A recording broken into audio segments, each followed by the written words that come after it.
Hey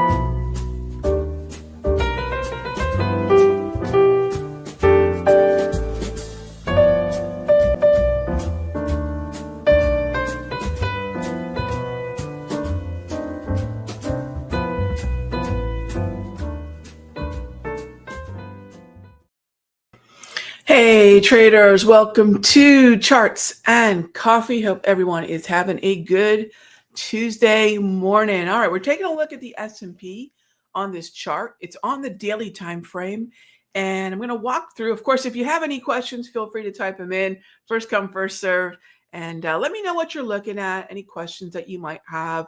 If there's a symbol you're looking at, let me know if you're bullish or bearish. Let me know if you got a position in it. Let me know what time frame you're looking at, and we'll take a look at it here together. Good morning. Good morning. All right. So first of all, a couple things about March. This is for some traders, maybe the first year you're trading. For others, maybe this is the first or second end of quarter rhythm that you're dealing with. For others who've been doing this for years, let me give everyone a bit of a game plan about the end of March. This will apply to June. This will apply to September and December. The end of a month, of any month, is definitely going to have some mild consideration about what does an asset manager, portfolio manager, fund, you name it, folks moving around larger sums of money, they're going to think about how do they want to be positioned into the next month. Another thing that happens very regularly at the end of every month is folks taking distributions, retirees, whomever, taking money out of the market to pay bills, what have you. It tends to accumulate at the end of the month.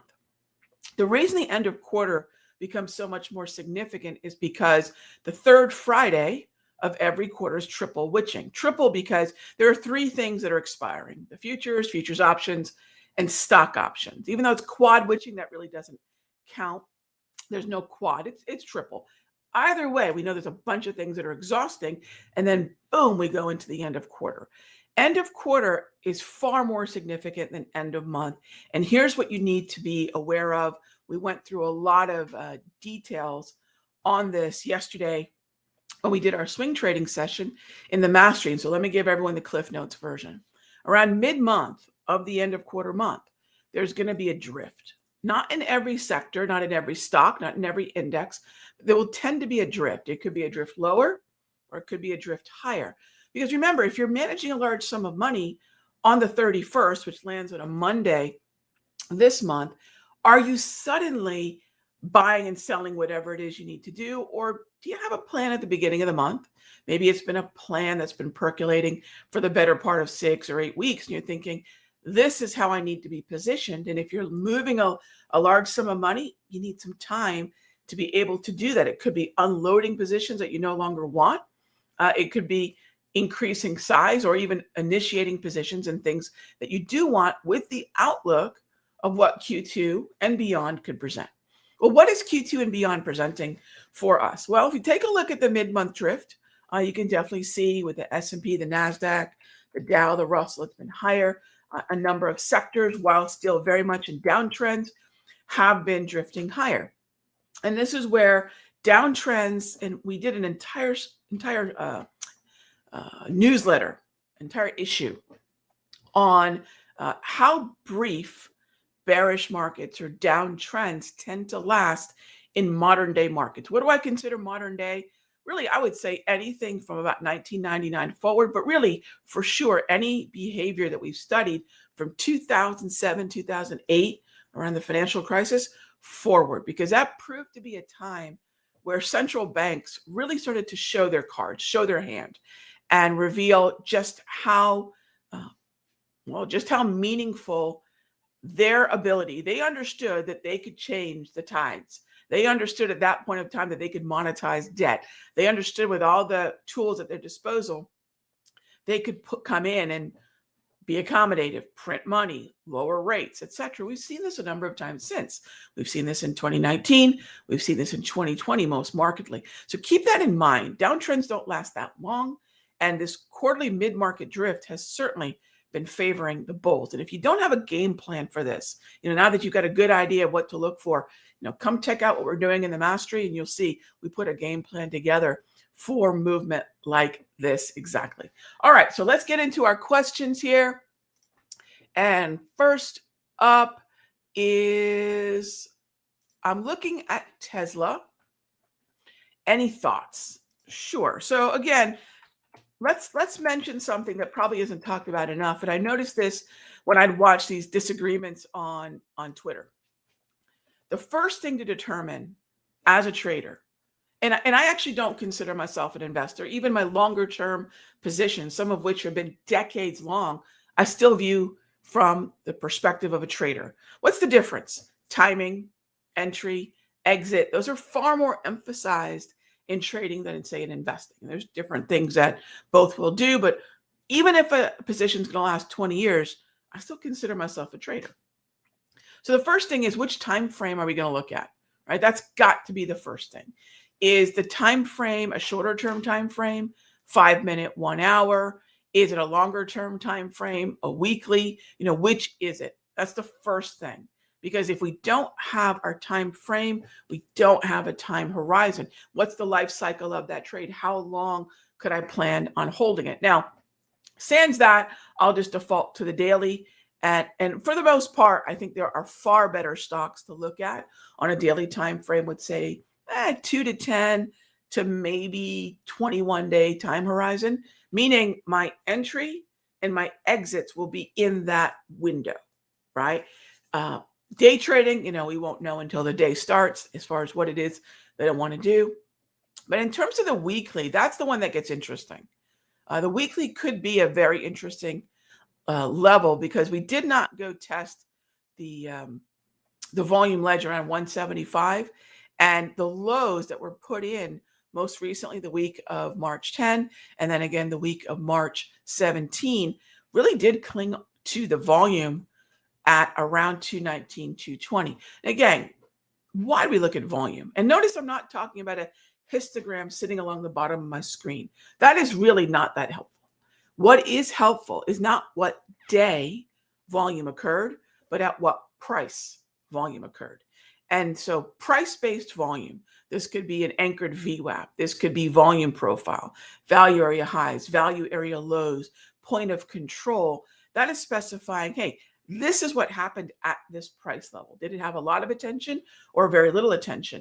And if we want to substitute the word volume with attention, that would be a really great thing to do. If you want to further substitute the word volume with participation, look, there's always a lot of talk about where is the money, right? Where are the funds, the banks, the big dollars? Where are they? The only way, and there's not many things that I'll say there's only one way to do it. It's only one way to understand where those big players are, and that's volume. It's not price, it's volume. If you want to look at volume and price, perfect, right? And so weekly gets very interesting for a long position. All right, next up is Target. I had Target on my list from yesterday as something that I would look at, frankly, to the downside. So there's 2 watch lists that we've built in the mastery. In fact, we did this yesterday, and I sent that to members in our weekly notes. So one of the things that I do is I keep notes for every session that I do.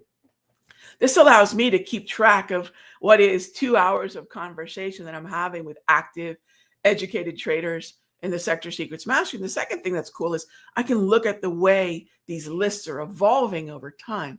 And this is still very much a downtrend on the daily that I'm looking at, frankly, for just this week. I like the idea of being long puts for the most part. If I'm looking at Target, I'd like that to accompany, say, a volume ledge. Ultimately, Target did rally up into resistance based on volatility, based on a typical price movement range. But this would be long puts or nothing, right? This would be definitely long puts or nothing. In terms of a long call, all right, well, actually, that's weekly. That's weekly. As far as a long call, I'm not even allowed to buy calls on, again, without any kind of understanding of what time frame. Eddie, I don't know what time frame you're looking at. So again, we've got to start thinking about symbol and time frame, right? Because it makes a huge difference. If we're talking about a 1 hour chart, yeah, I'm bullish, right? It's sitting in resistance, but I would be bullish. If I'm talking about a daily time frame, I'm bearish. If I'm talking about a weekly time frame, I'm still bearish. So the time frame matters a lot. Since you're looking at calls, um, the way that I would do that is if price comes down to about 105.20 at that price, with that being the trigger that starts the whole process of entering a trade, that's the level at which you mentioned long calls at that price and not a moment before that. Okay. And that zone, by the way, gang, will shift every day because for those of you that may not be familiar with doing volatility based analysis, the volatility, I think most folks know, the volatility, say between 9:30 and 10:30 is not the same as it is, say, between 11 and 12, right? We know volatility expands and contracts. Not every hour of the day is equal in terms of attention or volatility. And then for a lot of traders, they may not even know that different days present different volatility. So it's not only important to understand volatility intraday versus end of day, it's also important to understand that rhythm of each day and frankly of each hour. So we separate the volatility out in that way to understand what the likely range for the day is. And if I were to tell you that every single day has a 68% probability of a certain level being a potential high or a certain level being a potential low, what's another way to process that? That's support and resistance. So yes, we can absolutely extract support and resistance out of historical volatility. It's really cool because most traders don't use it.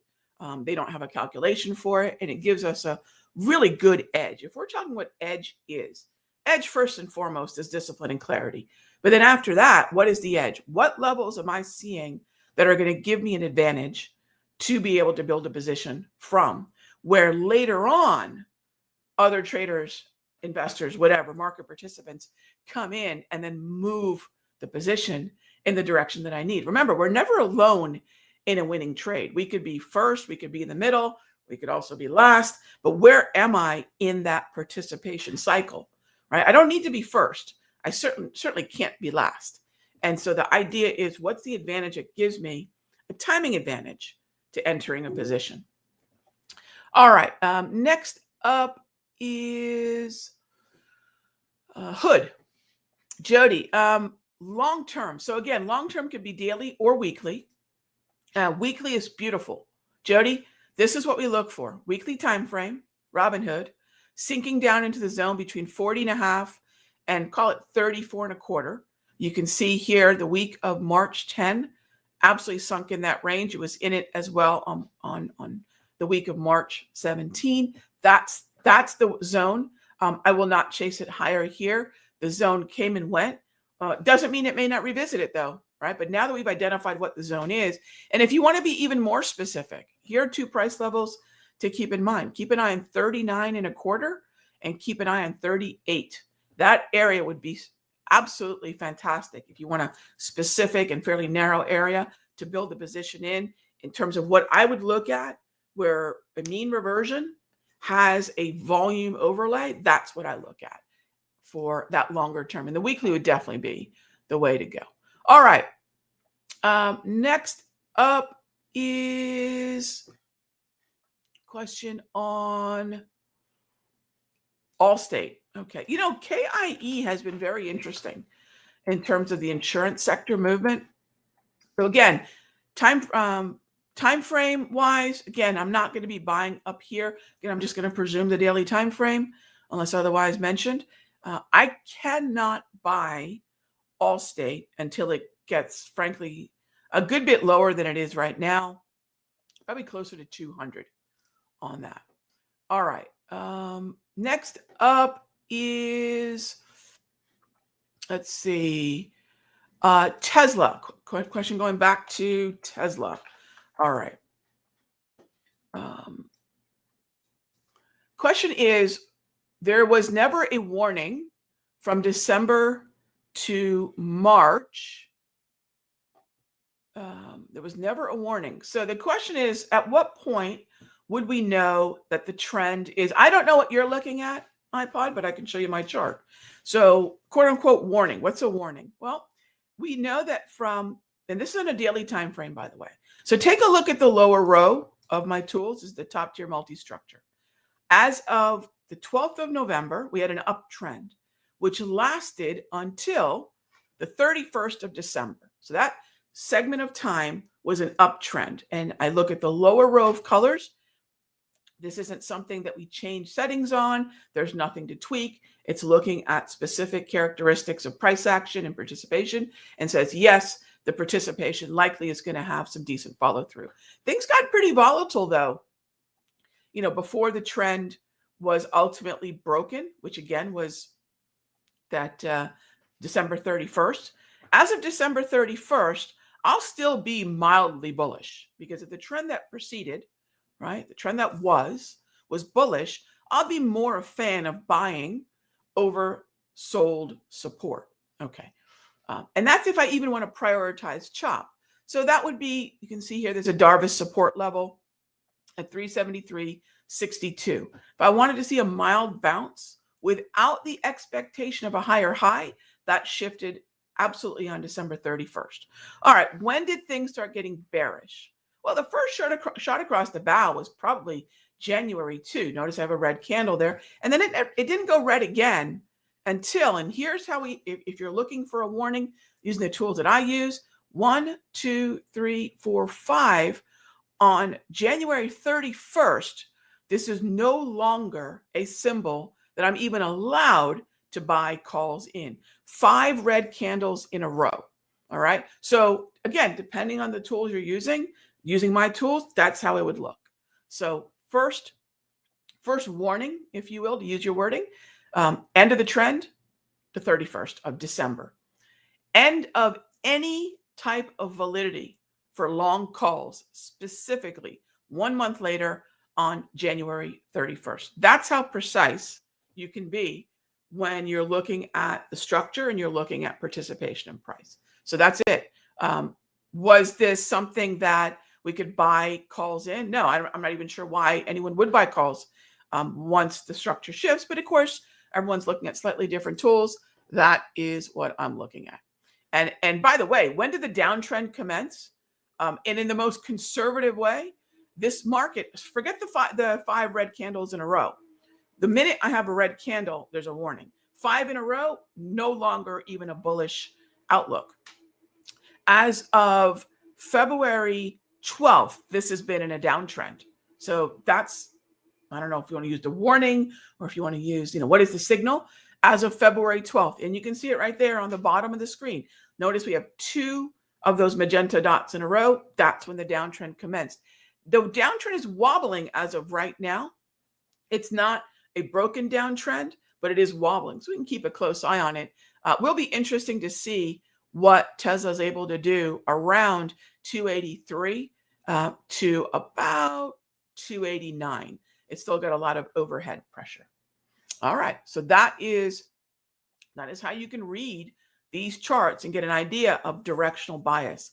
And it really needs to be that straightforward, gang. It's really got to be candle by candle clarity. Otherwise, there's no way we can sit in front of a chart and we never want to be, well, I could be long or I could be short. The moment you're looking at a chart like that, move on to another chart. There's no setup to be had. So we really favor that first question, which is, am I going to be a buyer of calls or long shares, or am I going to be a buyer of puts or short shares? And then the other question, which I think we've kind of talked about throughout this show today, is time frame first. Know the symbol, and then the next job is on what time frame do I trade it? And then that time frame is going to dictate your time horizon, how long you could be in the actual trade. All right, gang, that's a wrap. As always, thanks for being here for Charts and Coffee, and I will see you all tomorrow. Same time, same station.